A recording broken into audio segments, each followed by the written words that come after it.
Hey guys, this is Andrew, Brooke, and Olivia from Sweet Sweat Homestead. Hashtag we have what we need.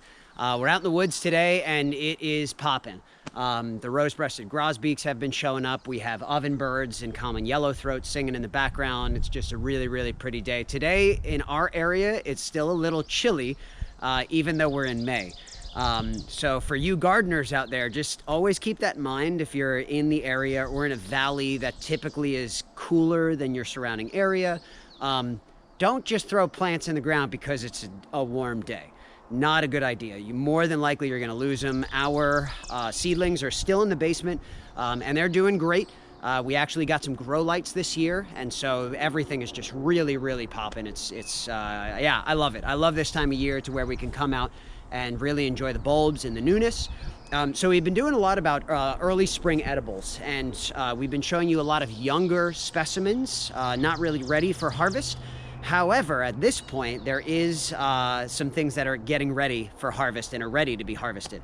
So we're gonna go through just a few things today, but the main focus of today is gonna be ramps. So we'll talk about that in a second.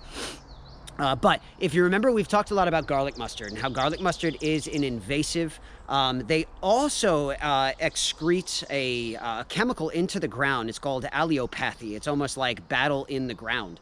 They excrete a chemical into the ground that actually try to ward off other plants from growing in that area.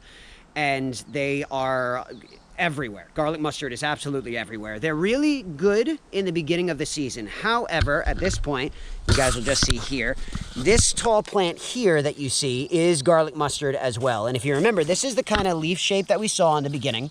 So that's similar, but now they have the flowers on top. So the issue at this point with harvesting them now is they're really bitter. Once they get even just the flower heads, if you look here, just the little green flower heads, once that pops, it's not even worth harvesting. You'll see they are absolutely everywhere. The reason being is just the bitterness really makes them not appetizing at all. You could still use them, but again, good luck making them palatable. Another thing that we've talked about is May apples. If you remember those little plants that we showed you guys last time, these are them now. They are huge leaves. Underneath those leaves, you'll actually see that's the reason that they're called May apples, is they have this little fruit right in the middle. Anytime that there's two leaves like this, you'll see that there's a fruit. You'll see another one over here. Now, the thing is, May apples are edible, and supposedly they're pretty tasty. However, we never get to them on time, and the reason being is the deer love them. And so we honestly don't even bother with trying to harvest them and make anything out of them. There's so much wild edibles around us that's why combat with the deer. Why try to take something that the deer prefer anyway? Mind you, deer eat an incredible amount of vegetation. It's not like we would be taking something from them that's really important. However, there's a lot of other things that's really tasty. So that's what we really focus on. However, you don't eat the leaves, don't eat the stems, and don't eat the fruit when they're small because they're actually emetic and can lead to stomach poisoning. So they'll make you throw up. They're really bad. Don't eat them when they're like that. When they're big and bright and yellow, that's when you can consider eating them if you get to them. But right now, don't. Just leave them alone.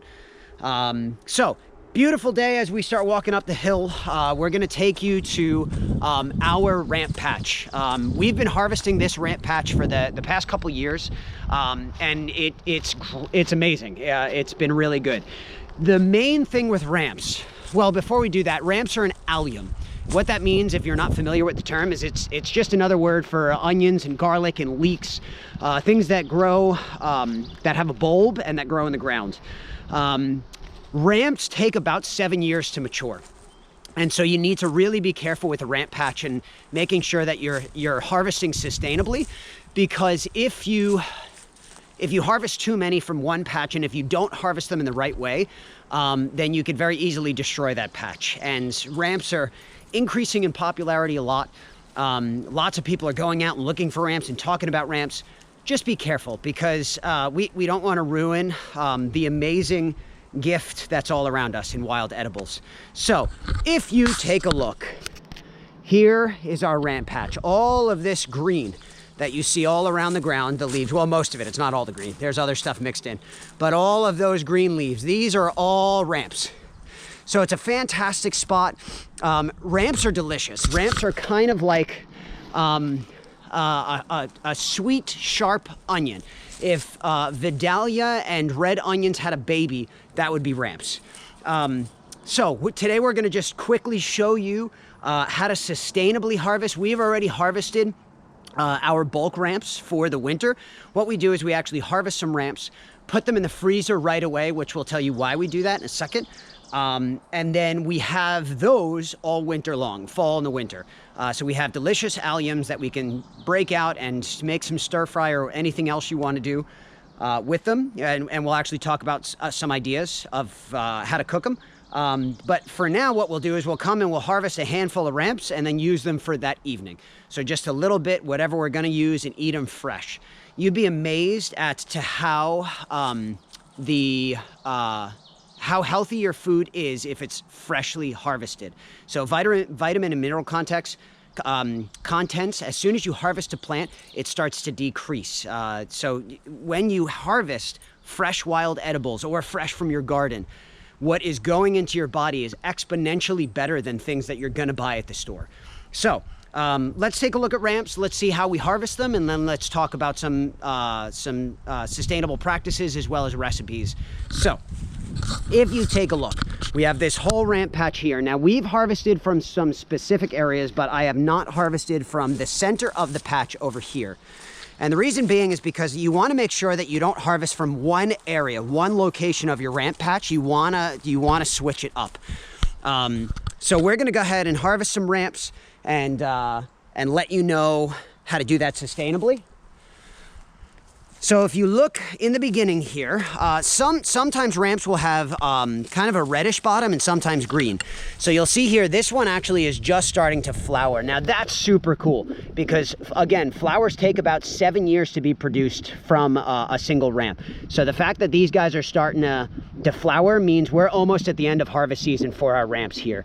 So as you can see, some of these guys have more of a reddish base, and some of them have a green base, like this guy here.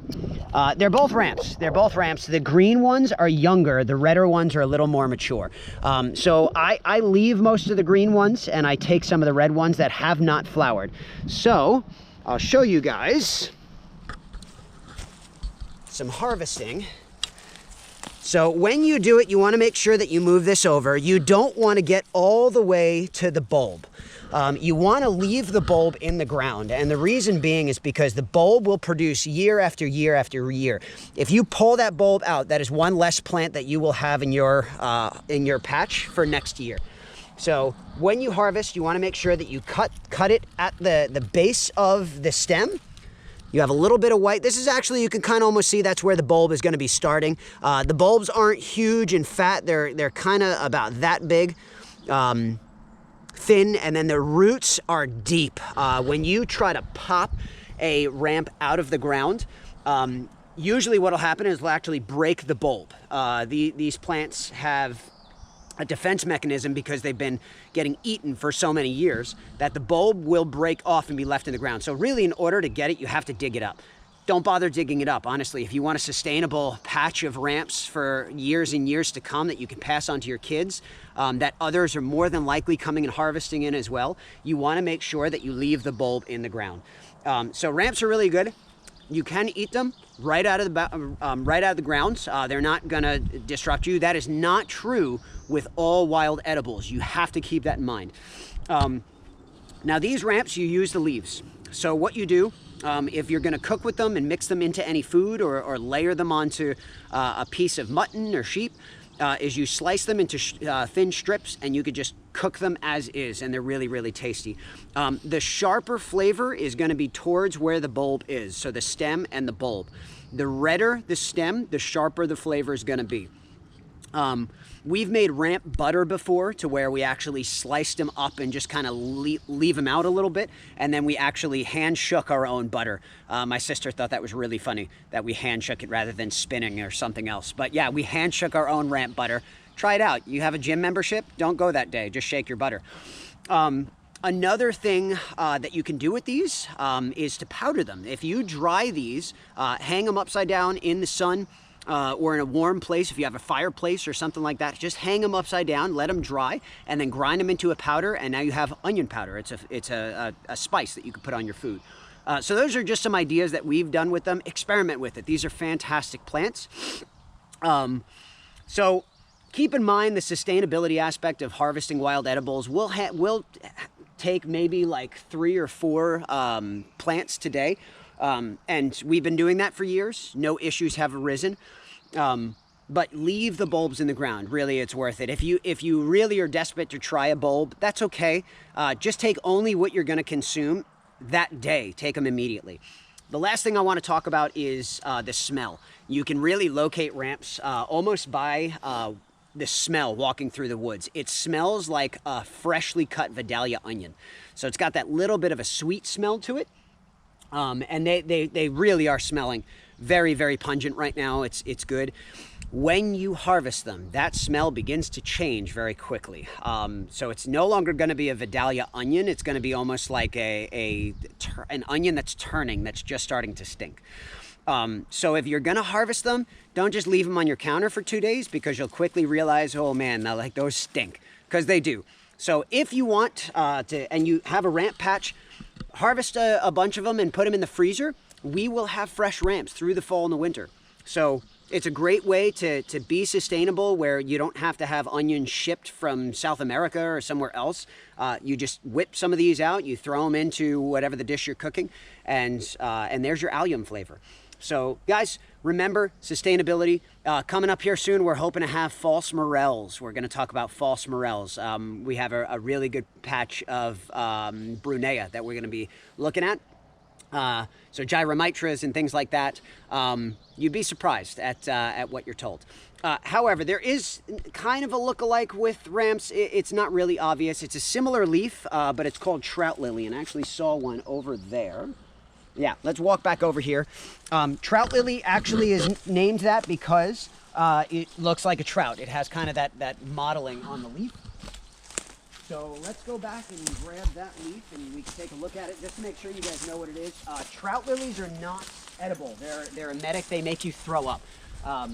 So don't be mistaken trout lilies and grab some of them. There's one. You can hang there. I'll just grab it and come back up. Okay, so this leaf here is a trout lily. You can kind of see it's got some patterning on it. When they're younger, the patterning is actually more obvious.